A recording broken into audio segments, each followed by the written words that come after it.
Hi, Manifest Destiny. Sorry it took me so long to share the rules. Hi, I'm Arion. Welcome to the channel. I have notes because it's a lot to remember and I don't want to mess anything up. You know I'm going to mess up. And it is starting with 1837. So let's start with the rules. Okay, the number one rule, be adventurous.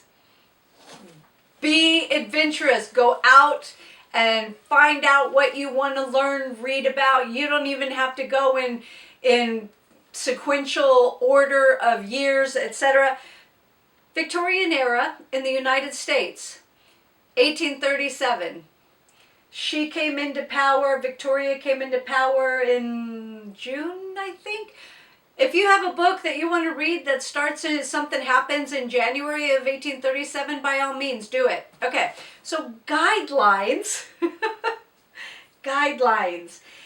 So Prometheus and I were discussing this, and he brought something up, and I went, oh, I don't know. I kind of think that might be a gray area. But that would still be an interesting read, even though it doesn't technically take place in America. So I'm going to leave it up to you all, because you guys are the ones reading. You all. Guys. Sorry. My grandmother is like... So in 1837, well, okay, so let's talk about guidelines.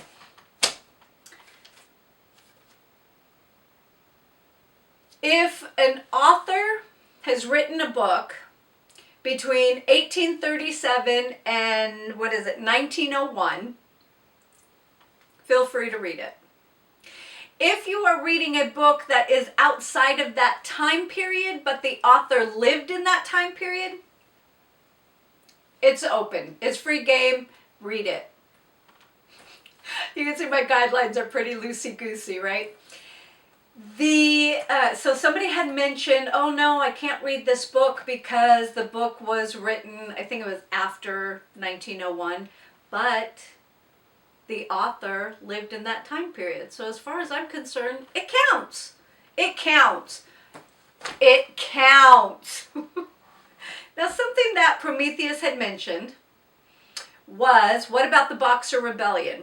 The Boxer Rebellion takes place in China. But the missionaries were from the United States. It's a gray area. It doesn't take place in the United States, but there were the United States citizens who were missionaries that went to China. So if you want to read it, by all means, that is up to you, your decision. It's your decision. I'm not going to have strict restrictions. You can only read these 5 people or from these 5 areas. No, no. Manifest destiny, baby. Be adventurous. Oh, and a viewer had mentioned that they weren't interested, but they were interested in the Pony Express. Thank you. I don't know if that is actually written in my notes. I'm going to have to look it up. But I hadn't even thought of that. And I thought, I'd like to read about the Pony Express. That would be a lot of fun. Now I have to check my library to see if they have any books on the Pony Express. So let's get started. For 1837, the notes that are in my printout, the United States experienced the beginning of the Panic of 1837. That was a financial crisis. Cotton prices were plummeting. In hindsight, it was basically that people panicked, took out their money, and made everything worse. If that's your gig, if you're interested in finances or financial collapse or what have you, the economic instability of that time period, that's a topic that could be read. Why not? I don't think I have any books on that, though. Trying to think. I don't think I do. So this financial crisis, which I was not aware, went transatlantic, which is crazy, but kind of makes sense because we're even more connected now, right? Financially. So it kind of makes sense. Okay. It was triggered by a combination of factors, including excessive speculation in land, a contraction of credit. Don't take out loans. No, if you don't have to, don't. And the effects of Jackson's specie circular. The crisis led to bank failures, a drop in commodity and property prices, and a significant increase in unemployment. Yikes. So, if that's a topic of interest, then, and I'm sure there are other things that could be read about that too. You know, you read about the property, the manifest destiny. You read about, I know here in Kentucky there were issues with land being sold that was already owned by people, and I think that was happening way back. Oh my goodness. Was Daniel Boone doing that too? I'm trying to think, wasn't he doing that? I don't remember. I'm gonna have to check. Anyway, so I have some books on Andrew Jackson. This is 1837 was his last year as president. This is His Life and Times by H.W. Brands. I read a book by H.W. Brands and I liked his writing. So I'll probably read that. American Lion, Andrew Jackson in the White House. I got this for $3. That's a good deal. Okay, so there's my other option that I have. And the president that replaced Andrew Jackson is Martin Van Buren, and I don't think we have any books on him. I'll have to ask Prometheus. So Van Buren began his term in March 1837, inheriting an economy already facing severe challenges, so that panic of 1837. His presidency was largely defined by this panic and his attempts to address it. Also, did you know that Michigan became a state, received its statehood in 1837? If you want to read about Michigan, anything about Michigan, doesn't even matter when it was published. If you want to read about Michigan, and the book that you have is published in the 1980s, 2000s, whatever, doesn't even matter. It counts. I'm sorry, I have hair like on my arm and it's tickling my arm. Anyway, or my hand, wrist. So those are my guidelines. If you have any questions, please leave a comment down below. Ask away. I'll try and address them again, but I will respond to you as well. But then I'll try and address it because loosey-goosey, baby. Just loosey-goosey. So other notable events are the Amistad hearings, and they began in Connecticut. Now I have a book on that. It's on my other bookshelf. And did you know that what Amistad means? Supposedly it means friendship. Okay. So the hearings began in Connecticut concerning a ship carrying enslaved Africans who had mutinied. So I really want to read about that. And then the first convention of the Anti-Slavery Society of American Women was held in New York City, marking a significant moment for the abolitionist movement. So you could read about that. So I think something that would really surprise people is that a lot of the abolitionists just wanted slaves gone. So a little bit of racism going on. So you know how everybody goes, oh, the South, they're so racist. Well, knowledge is power, baby. Elijah P. Lovejoy, an abolitionist printer, I think I read about him, was killed by a pro-slavery mob in Alton, Illinois. I didn't know that. While defending his printing press. Wait a minute, did I know? Illinois?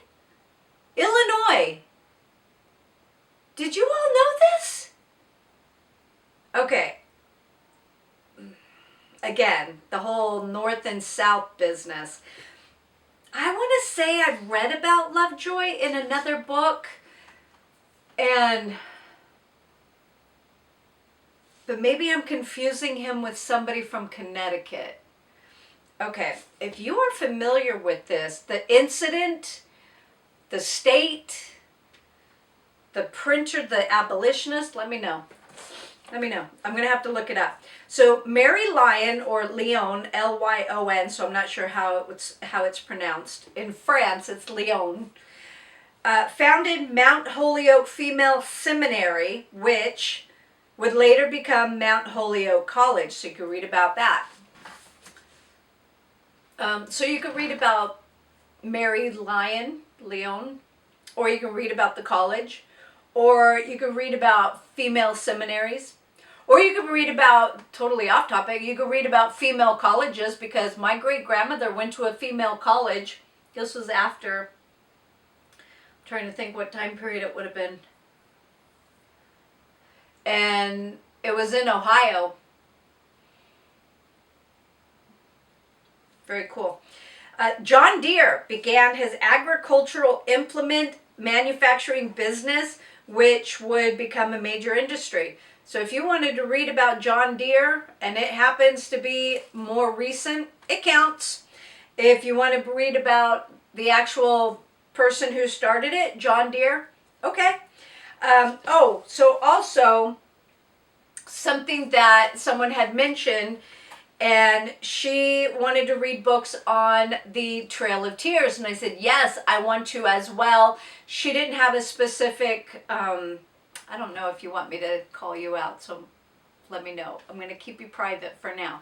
But she didn't have something specific, but was looking at Goodreads, so you might want to look at ideas or suggestions of books on Goodreads or Storygraph or whatever platform you use for books, and see if it's even interested in something that you would be interested in, or if the reviews might sway whether or not you want to read it. Because obviously you don't want to read a textbook. You want this to be exciting, an adventure. So I definitely want to read about the Indian Removal Act. I'm thinking that the Andrew Jackson books will have information about that, but I also wanted to read specifically Trail of Tears books. I looked at my library and they had a couple of books. By a couple, I do think like they had two. I think they had two. And I'm going to check them out. I think one might be for children. I don't remember. But anyway. So the Congress ratified two treaties, the 211 and the 217, which was designed to remove American Indians from their territories. Our government broke so many treaties. And the Trail of Tears actually takes place from 1831 to 1850. So if you want to read it now or if you want to wait, it's up to you. And another thing, so one that wasn't mentioned,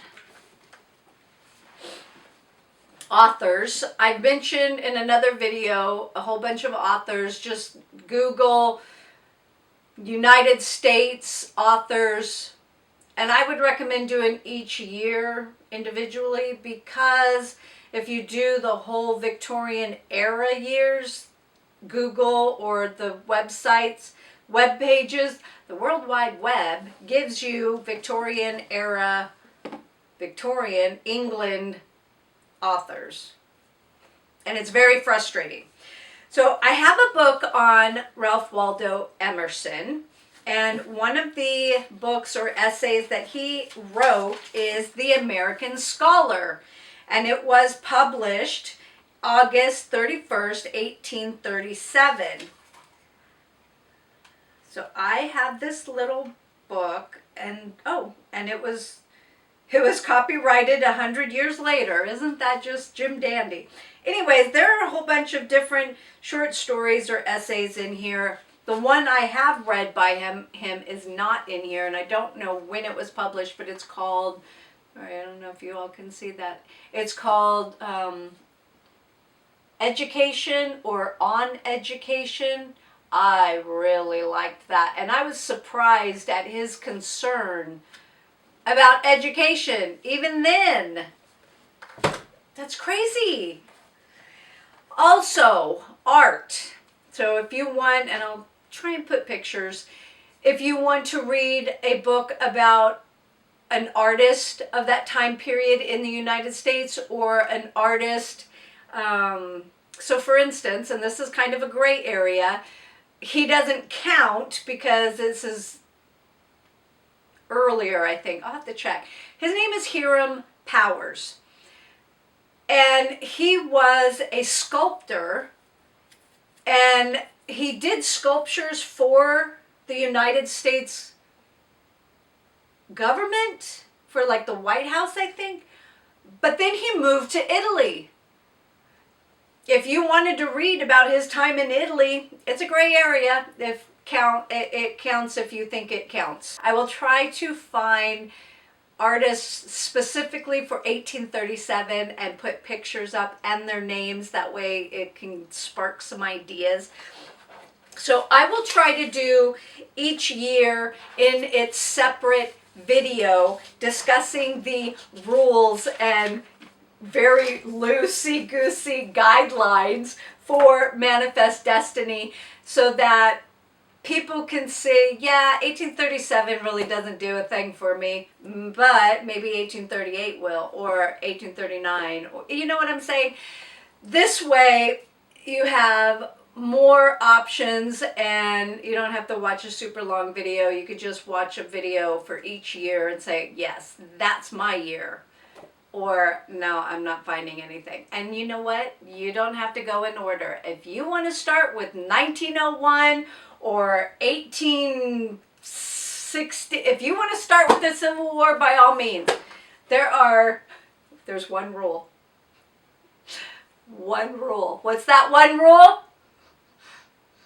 Don't talk about Fight Club. No, not that one. I'm sorry.